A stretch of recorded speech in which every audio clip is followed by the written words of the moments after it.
Yo, welcome back to another video. It is Lewis J. Ridley here, and today we are going to talk about truth and revelation. But I want to touch on my ideas linking between Jordan Peterson's map of meaning, the Bible stories, objective truth, and how we can tie all those together through revelation.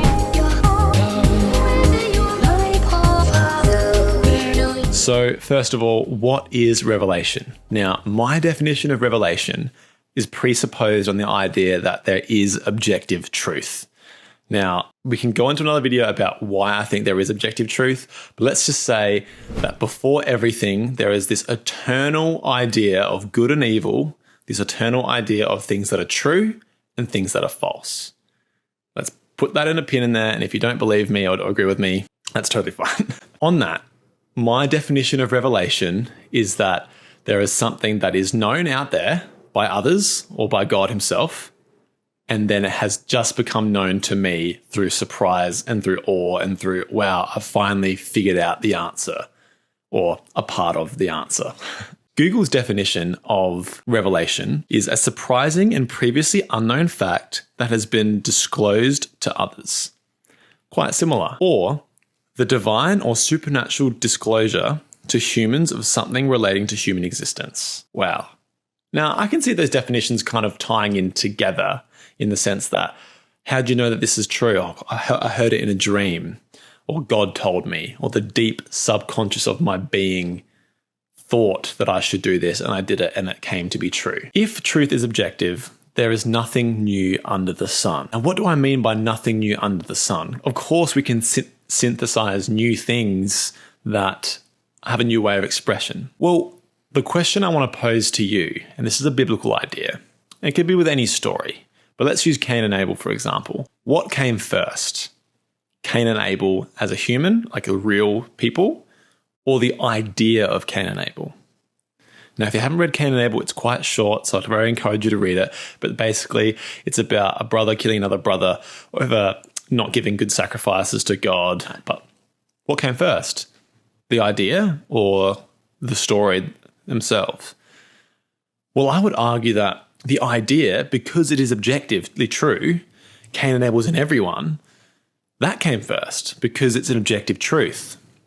So that way, the Bible is literally a book of revelation. Now, I'm not talking about the book of Revelation. I'm talking about the whole thing is increasing the quality of our map of meaning of truth.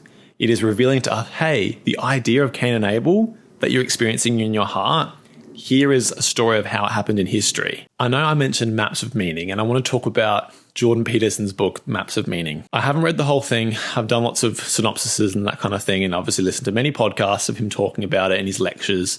But the example that he gives is close your eyes and think of a helicopter. And I want you to zoom in on the axle of the blades spinning. And then open your eyes, and I want you to tell me in detail each of those parts and how they work to make that blade spin. You're probably thinking, oh, look, I can visualize the helicopter with blades and with an axle, but I can't draw it with high detail. But, I'm a speech pathologist. If you said to me, draw the oral cavity down into the, upper esophageal sphincter, all the details of the larynx, I'd be able to do it to a pretty good level, purely because I've got experience with larynxes and swallow studies, barium swallow studies and x-rays and that kind of thing. I've got a more of a higher quality of image in my brain because that truth has been revealed to me. In the same way, objective truth is a multifaceted map. Now, stay with me here. If there is objective truth, there is this map that transcends time, and in the same way Cain and Abel was revealed to us through the word, other things can be revealed to us from that map. So nothing's new under the sun, meaning when we pioneer truth, truth itself already stands. It's just that revelation gets revealed to us through however we try and pursue it.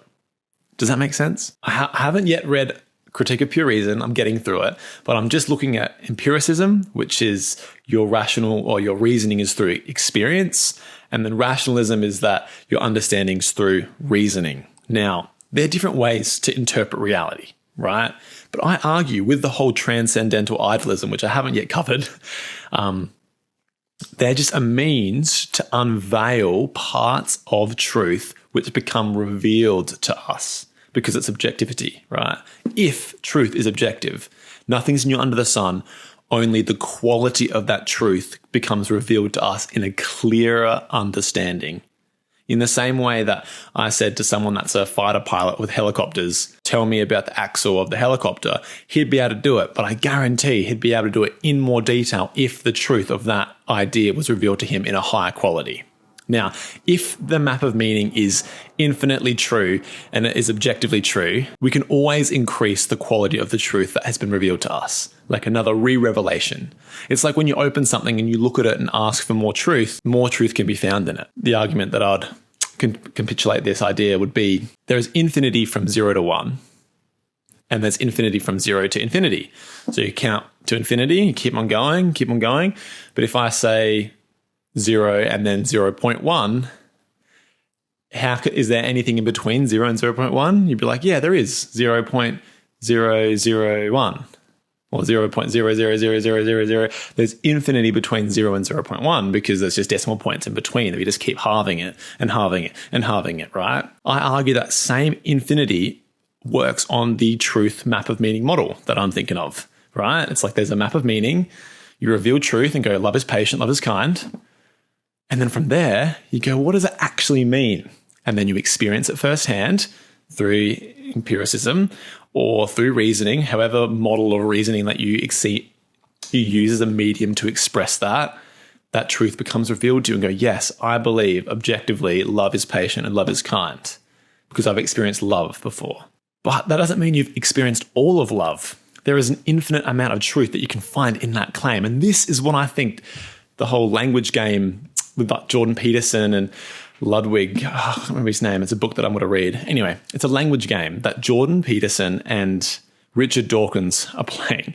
He'll be like, does Cain and Abel actually exist? And then Jordan goes, well, yes, the idea literally exists, objectively speaking or whatever. But we need to know that they're playing different language games. So Jordan's looking at a text like Cain and Abel and going, this is true. He gets a revelation. But then as he keeps looking into that revelation, more of that truth becomes revealed to him. Anyway, that's my ideas on truth and revelation and how you can read books, read history textbooks, read fiction, read nonfiction, and go, where is the truth in this? Now, don't go full Jordan Peterson on me. Obviously, there's objective reality, but in the same way that the dragon is the epitome of all fear and all danger, that is pretty darn true. Even though it's not literally real. Interesting. Look into stories, look into this, keep this idea of truth in the back of your mind. Anyway, I'll see you guys later. Woo! Who is literally so small?